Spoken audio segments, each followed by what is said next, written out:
guys! Welcome dito sa The Sun Tarot. Ang reading nito ay for collective for anyone who can resonate. Sa reading nito, this is a general and a collective reading your energy at this time. Wow, active, energetic, happy-go-lucky, passionate, more information about you. Hindi ka na-restrict sa kung ano yung gagawin mo. Hindi ka na na-stuck, see? In reverso. Hindi ka na-confused. You know what you want. You know what you should do. Ganun. Kung anong dapat mong gawin. Kung anong dapat mong i-pursue. Yan. There's justice na nangyayari. Oh, nagkaroon ng hustisya yung ginawa na pinaklouded and pinakonfuse yung isip mo. Anong nangyari? Hustisya. Hindi na nagkakaroon ng movement, hindi na naging positive yung mga action, yung mga ginagawa, no? Yung mga ideas na naiisip nila against you, yung mga ginagawa nilang action against you, hindi na naging positive or hindi na nagkakaroon ng movement. Parang na ano na siya, na stuck. Hindi na siya nakapang-atake sa'yo. Hindi na siya pagpa-clouded ng isipan mo. Instead, sila itong hindi makapag-take ng action. Maybe against you. Yes, against you. Hindi na ma-continue pa o hindi na magtuloy-tuloy. Yan, hindi na maging consistent o hindi na naging consistent yung ginagawa nila against you. So, ayan, ano pa ang in-embody mo energy right now? There is a loving light. Kasi heart, di ba? Loving light. And as well as pinoprotektahan ka niya ng loving light na parang puso na to na nagsisilbing nagsusupport ng liwanag, no, sa buong mong aura. Ayan, para maprotektahan ka sa mga darkness, sa kadiliman, sa evil forces yan, no, para maprotektahan ka sa evil forces. Ayan. And nafe-feel mo yon, naramdaman mo yung may nagpuprotekta sa iyo na loving light or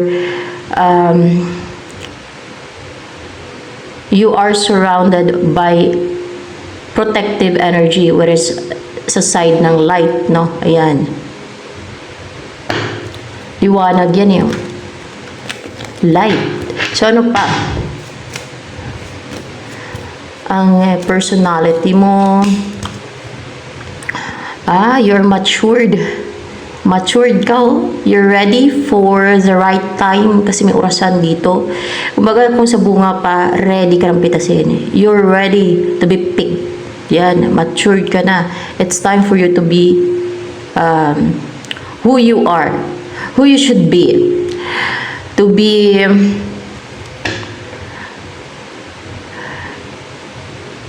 the person na you're meant to be. Yan. Na kung ano nakadestin sa'yo, na ready ka na kung ano yung nakadestin sa'yo. Yes. Because maging consistent ka na, you will become capable, consistent, stable, grounded, and there's growth, no? Pag nag-umpisa ka na ng destiny mo, you are able, you're capable, you're ready to start your destiny. Ayan. Kung ano man yung destiny mo. Ano ba yung destiny mo? Queen of Air. Using your intuition. You will use your intuition, your mind.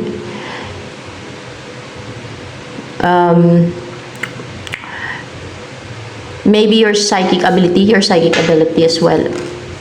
Yeah. You will use also your psychic ability, your intuition. See, intuition is one of a psychic ability, no?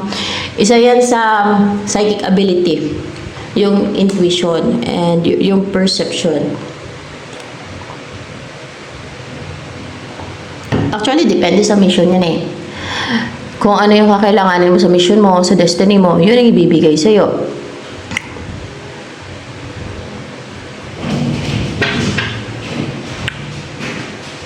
Pag malaki-laki talaga yung mission mo, madami ibibigay sa'yo ng God. Based on my experience, pinapanaginip ka ng God yan eh. Na binigyan ka niya ng mga ganong abilities, gifts. Bata ka pa lang. Based on my experience, ewan ko lang sa iba. Baka hindi siguro. Pero depende kasi yan sa mission or destiny ng isang tao. Yun. Hindi man siguro lahat ay pinapanaginip o kahit anghel man lang yung panaginip, no? Ay, para napapakita yun sa vision eh. Pero hindi mo makikita yung mukha ng God, ha? Hindi mo makikita yung mukha ng God pag pinanaginip ka ng God. Kadalasan na, basta ipaano niya sa'yo yan, i-reveal niya. Basta pag may mission ka, pag may destiny ka. Pero depende kasi yan sa destiny or mission eh. Yun ang ano ko dyan. May iba siguro hindi na kailangan ng mga maraming gifts or abilities. That's why hindi na binibigyan. Depende yan sa mission, depende sa purpose ng God.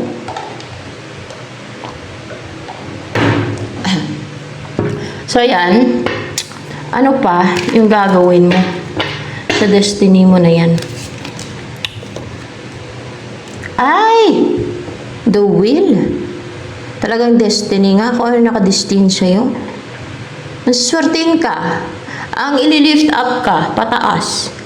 Ang mabilis mag-expand yung mga umpisahan mo. Oh, there's growth, mabilis mag-grow, mabilis mag-expand. Ang bilis mo swertein sa buhay. This is luck, this is fortune. Fortune and luck or basta mag-favor sa'yo yung luck and fortune. Basta ganun na biglang swertein ka sa buhay. Maging abundant yung buhay mo. Yeah.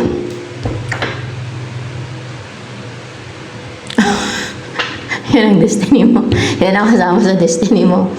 So, ano yung isa pa sa gagawin mo sa destiny mo na yan? Pagka ganyan, madaming maangkin ang destiny mo na sa akin na lang yan. Baka pilitin pa nila yung umiiral yung pagkagahaman ng iba eh. Gahaman yung iba. Kahit alam nila nakadestina sa iba, sa isang tao, gusto nila angkinin, gusto nila pa sa kanila. Lalo kung yumaman, payaman yan, yung nakadestin sa kanya, o sisikat, o gaganda yung buhay, o nakadestin sa person na sikat, o mataas yung status, o umiiral yung pagkagahaman ng iba.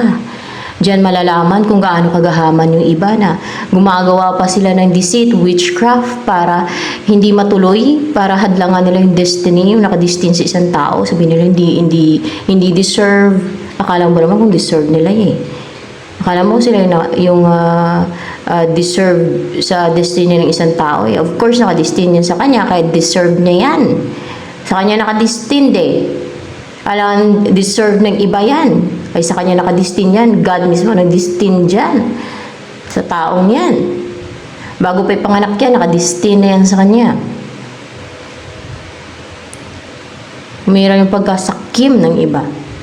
Inggitsira. Gusto nilang manipulahin, kontrolin ang situation. Ang gusto nila, papasa ka nila. Mayroon yung pagkagahaman nila, pinatunayan nila kung gaano sila kasakim, kung gaano sila ka-evil. Kung gaano sila ka-deserve mapunta sa impyerno. So, ano pa? Ito daw. The father. Na maging father ka, kung lalaki ka. At kung babae ka ay maging responsible like a father, no? Babae o lalaki. Maging napakatapang mo na protective sa family mo. And more on masculine yung dominance sa'yo, sa personality mo, sa pagkatao mo, na protective, responsible, and brave, stable. Yan. And you will make sure that your family is secured and safe and protected by you. Yung ganun ba? Na you're brave enough to brave enough to protect your loved ones, your family, your children. Mga ganun ba? Ano pa?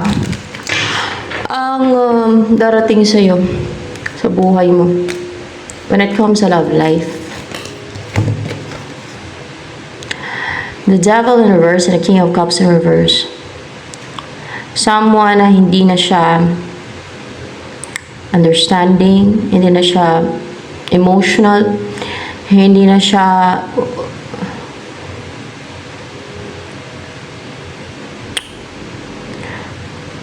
sensitive dahil hindi na siya weak, hindi na siya namamanipulate, hindi na siya nakokontrol yung isipan niya. Someone na hindi na siya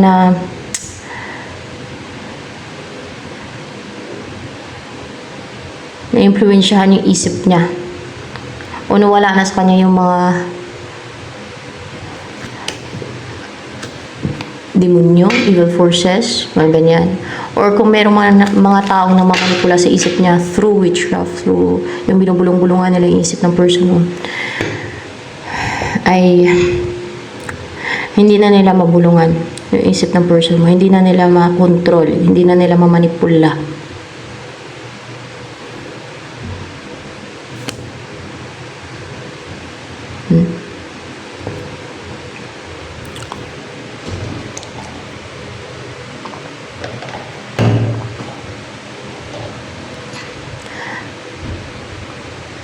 Hindi na siya under sa influence of others or yung evil doings of others.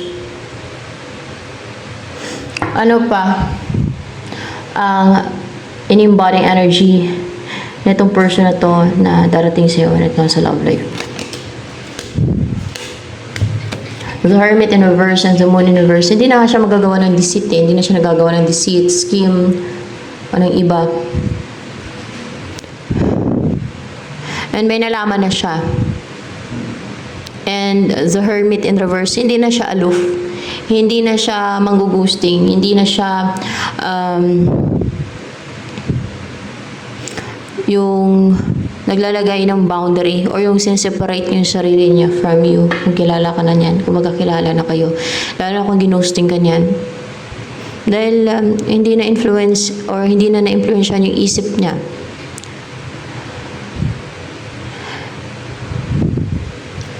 Hindi na namamanipula yung isip niya. Kilala ka na ba nitong person na to na darating sa'yo? Oo, kilala ka na niya. Tama, kilala ka na niya. Anong feeling sa'yo nitong person na to na darating sa'yo? Ay, positive. Na mag-take ng risk. Why? There's color yellow here. Oh. Willing siya mag-take ng leap of faith.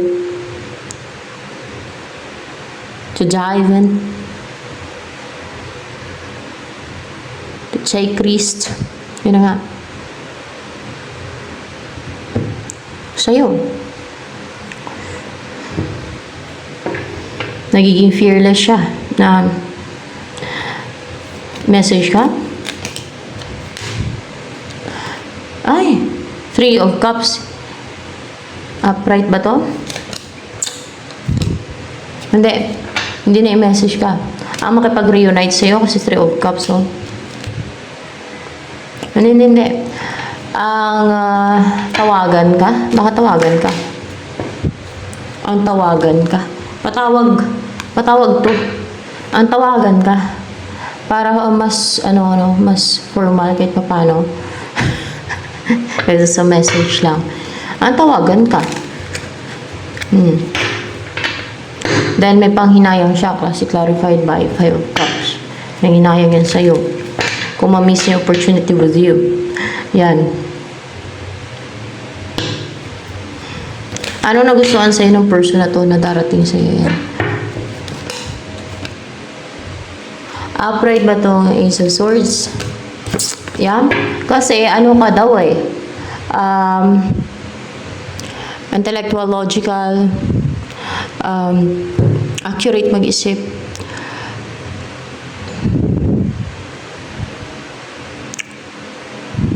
Magaling ka mag-isip. Parang piercing yung thoughts mo. Parang napaka-intelligent mo. Matalino ka. Magaling ka mag-isip.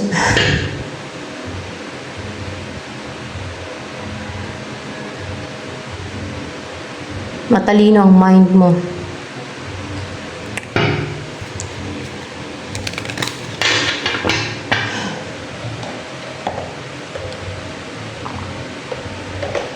Powerful yung mind mo. Pwede din. More on mind eh.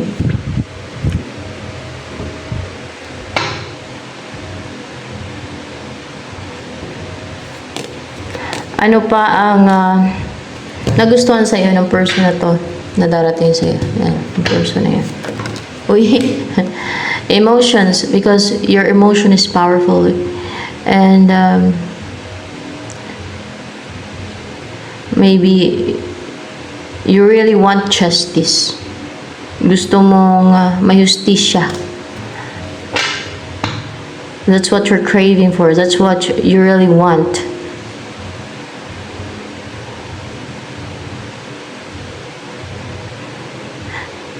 Yung magkaroon ng justice sa mga ginawang injustice. Yes. Malaga yun guys, na may hustisya para there's balance, no? Mas maganda nga kung walang gumagawa ng mga injustice eh. Hindi walang hatulan. Walang kailangan parusahan kung walang gumagawa ng injustice. Kaso lang, there are people na gumagawa ng injustice, unfair, deceit, scheme, evil, pang-harm sa iba. It's because of umiiral yung selfishness nila, pagiging selfish, yung pagiging greedy, yung pagiging gahaman, yung pagiging inggitira, yung pagiging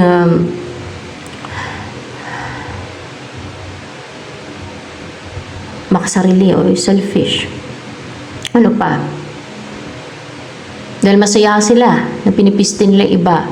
Lalo yung mga psychopath because they live a parasitic lifestyle. They enjoy foolish doings. They enjoy harming others. They enjoy yung namimiss sila. Diba? And your emotion and your yes, because these emotions, no, your emotion is really on fire as a dragon and have a strong desire to give justice, to have justice, to give justice.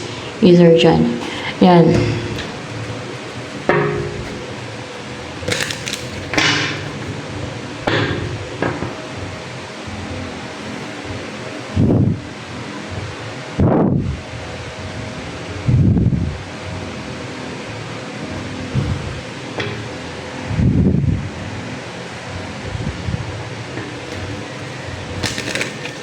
Ano pa ang feelings nitong person na to na darating sa'yo? Anong feelings na pa sa'yo? Upright ba tong King of Wands?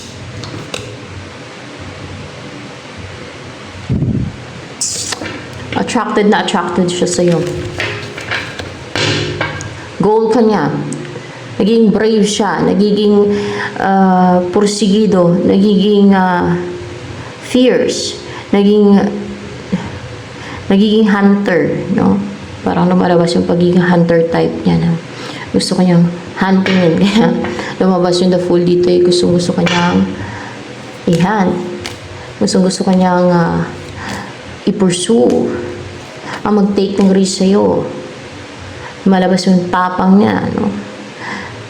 Yan. Nagiging courageous din siya. May pursue ka. Goal driven.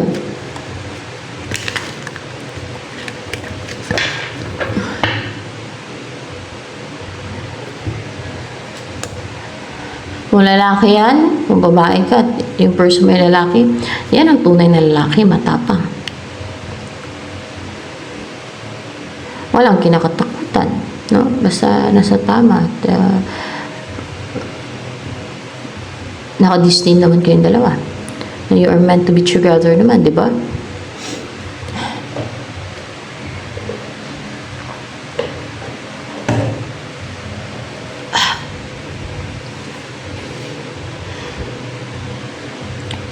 Dahil sa panahon ngayon, dumadami ang bakla.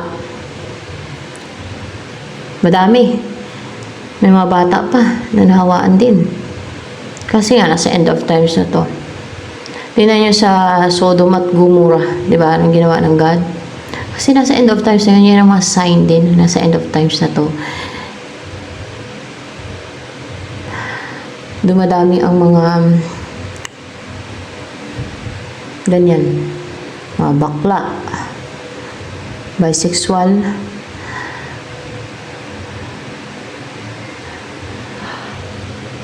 Parang ordinaryo na lang talaga yun ngayon. Sa panahon ngayon. Pero, yan ang isang sign na nasa end of times na dumadami ang mga makasalanan o evildoers. Sabihin na natin mga evildoers din. Pati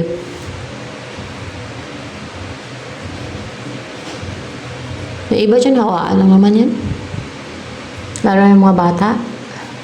Oh, dapat kung may mga anak kayo na lalaki, huwag nyo hayaan na gumaya-gaya. Kasi alam niyo naman na kasalanan niyo yan. Yung pagiging ganyan, kasalanan yan. May impyerno sila niyan. Kahit ano pagsamba nila yan eh. May impyerno sila niyan. Kasalanan yan eh. Sa Bible yan ah.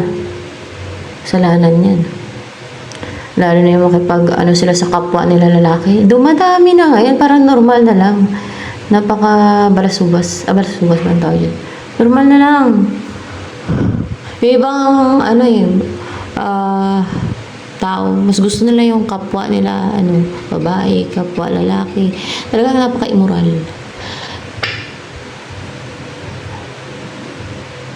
Kasalanan yun guys, may impyerno yan sila sa ginagawa nila lang yan.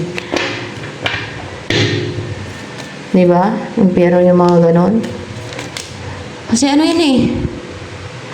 Impyerno yun sila. Kasalanan yan, nasa Biblia yun eh. Dapat magbago. Kaya yung iba, doon sa US, mga bakla, nagpapaano sila kaya sa mga yung tatanggal ng mga demonyo, kasi may demonyo yan sa kanila nakasapi, siguro kayo ganun pati. Nagpapatanggal yan sila ng mga demonyo doon, yung mga bakla, yung mga LGBT ba yung tawag doon. Kasi, ayaw nila mapunta sa impyerno. Pero mga demonyo, hinatanggal sa kanila guys. Tapos magbago na. Ganun. Pero iba ayaw nila kasi masaya daw sila. Pero binubuyo sila ng demonyo. Yung mga bata pwede pa ituwid. Kasi punta sila sa impyerno. Sayang, di ba?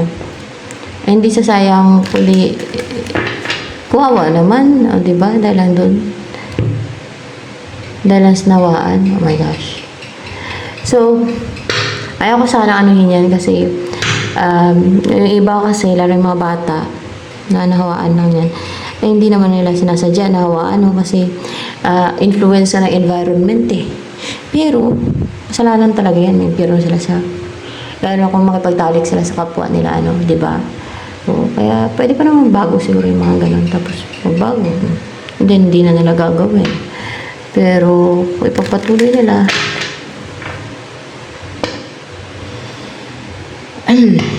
ano ang yun ang alam ko, yun ang isa sa kasalanan, di ba? Alam naman natin lahat.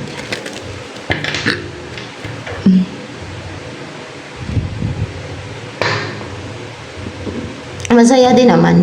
At masaya din naman kasi yung mga ano na kasama yung mga ganun. Kaso lang, kasalanan kasi ni. Lalo yung ginagawa na nakipag-anuhan sila, nakipagtalis kapwa nila, lalaki, kapwa babae. Yun, dun sila talaga mandadali. Yan. So, ano pa? Yung kanilang soul, I mean. Kasalanan kasi yun, guys. Dumadami.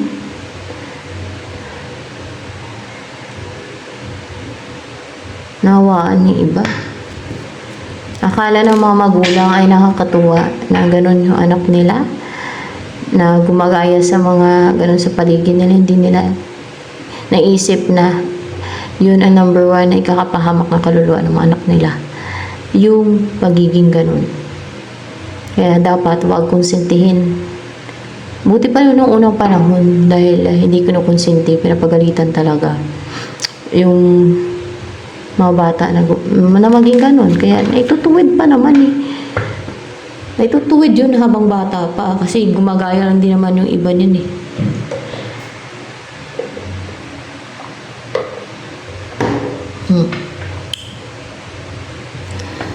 Pero kung hindi na, bahala sila sa buhay nila. Buhay nila yan. So, yan. So, ano pa?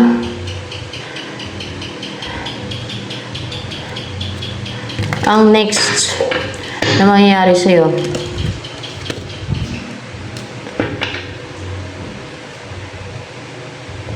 Ace of Wands. Kung merong mga nagpipigil sa'yo, sa isipan mo na gawin mo yung gusto mo, mabe-break yung mga ano na yun, yung parang net na yan, yan, net na yan. Net, or kung ano man to na parang pumipigil, naka-cloak sa'yo na pumipigil sa kung ano yung naisip mo idea na gagawin, no? Yung next move mong gagawin, yung kung ano yung pursue mo, kung ano yung gagawin mo, like business, kung mapunta ko ng business, na parang may pumipigil sa'yo, may humaharang, mga ganun sa iniisip mo na pag may gusto kang gawin, ay may naisip ka agad na mga hadlang na hindi, ay parang hindi ko kaya, parang kulang sa ganito ganyan kasi ibig sabihin may mga humadlang yan, may parang humadlang sa isipan mo yan, merong blockage, may nagbablock yan. So hindi na yun mahadlangan, para ma-vanish yan siya, ma-destroy yung mahadlang na yun, parang nasisira yan, nakita niyan. Yan, nasisira siya, nawawasak ba, no? Yung parang net na yan, na hindi ka na mapigilan yan, hindi ka na mahadlangan yan, mawala na yan siya, yung mahadlang na yan, hindi ka na mapigilan sa kung ano gagawin mo. So yan, kung ano yung mga naisip mong gawin, hindi ka niya mahadlangan, hindi ka niya mapigilan, hindi ka niya mablockan, yung hindi niya mablock yung isipan mo, hindi niya mablock yung mga plano mo, yung mga gusto mong gawin. So yan, hindi ka niya mahadlangan, no?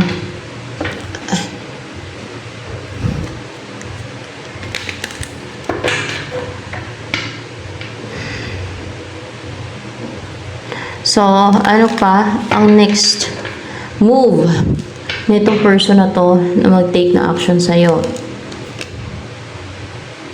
Upright ba ito? Two of Wands?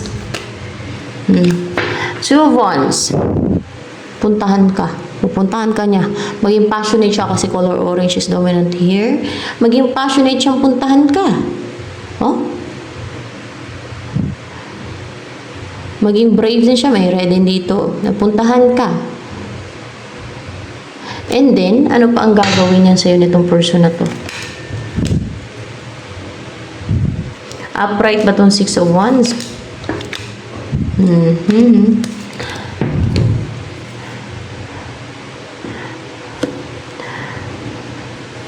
Magtagumpay siya, nakapuntahan ka.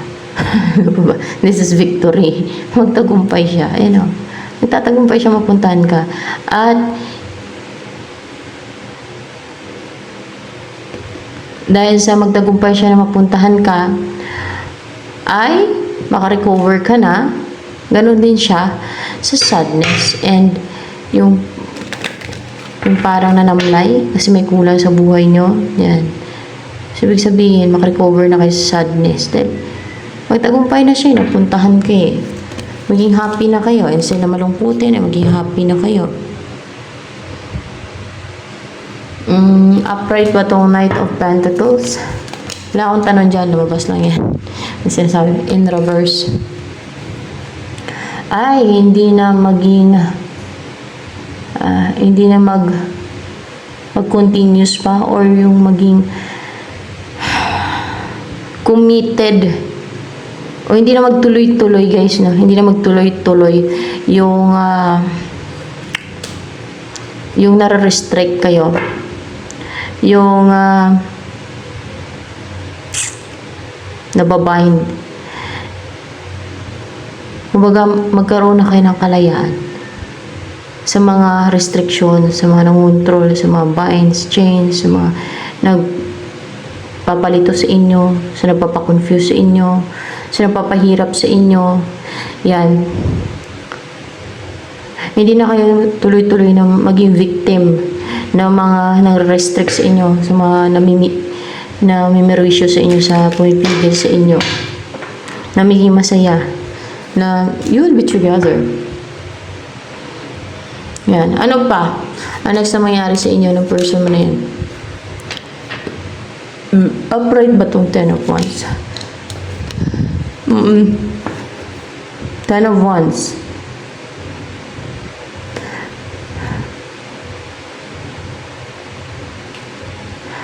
Parang puno, parang ang daming dala-dala. Ano yan? Dalhin ka niya? Hindi.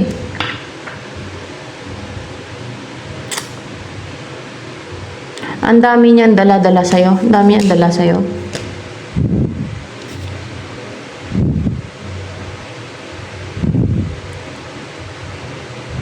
Kasi pupuntahan ka niya eh.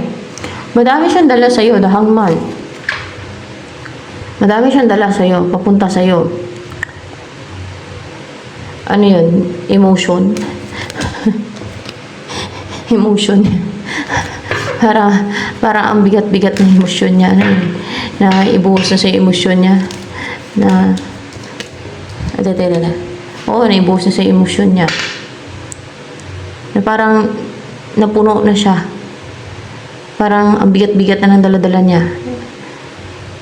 Na kinip niya yun sa matagal na panahon. Siguro yung mga pinagdaanan sa buhay, o kung may nakaraan kayo na naipon na, no, yung mga emotion niya, yung mga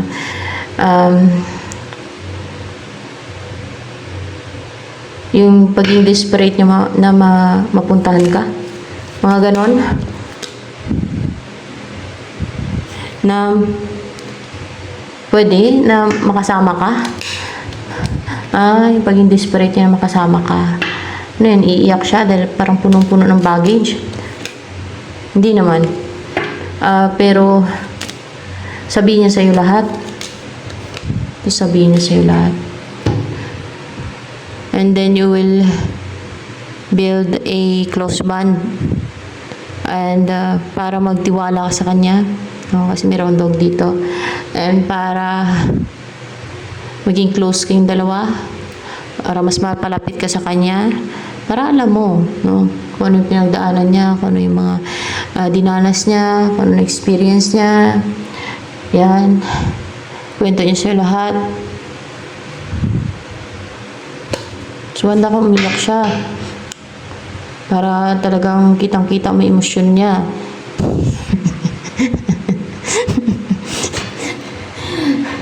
Habang kinikwento niya sa'yo. Tapos ikaw naman, sabi mo, kuwawa ka naman, kuwawa ka naman. Tahan na, tahan na. Charot.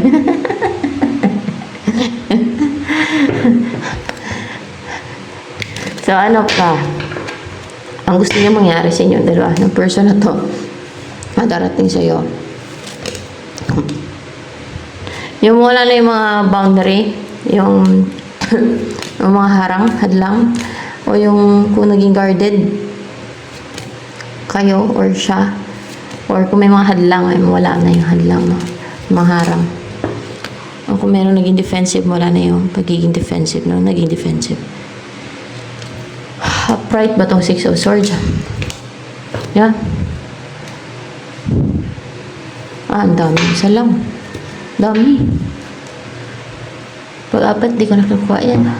6 of Swords. May dala-dala talaga siya, ano guys, oh. Kasi pupuntahan ka niya, mga naipon na emosyon niya. Alam mo yun, yung parang ibuhos niya sa yung emosyon niya nga eh, pag dumating na siya eh.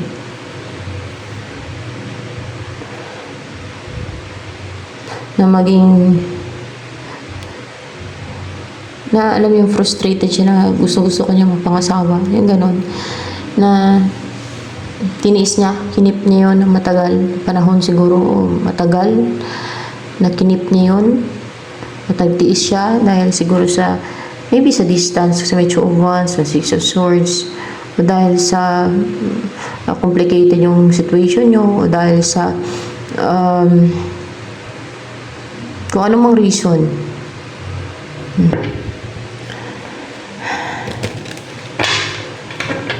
Malapit na bang darating yan sa buhay mo? Malapit na. Malapit na daw.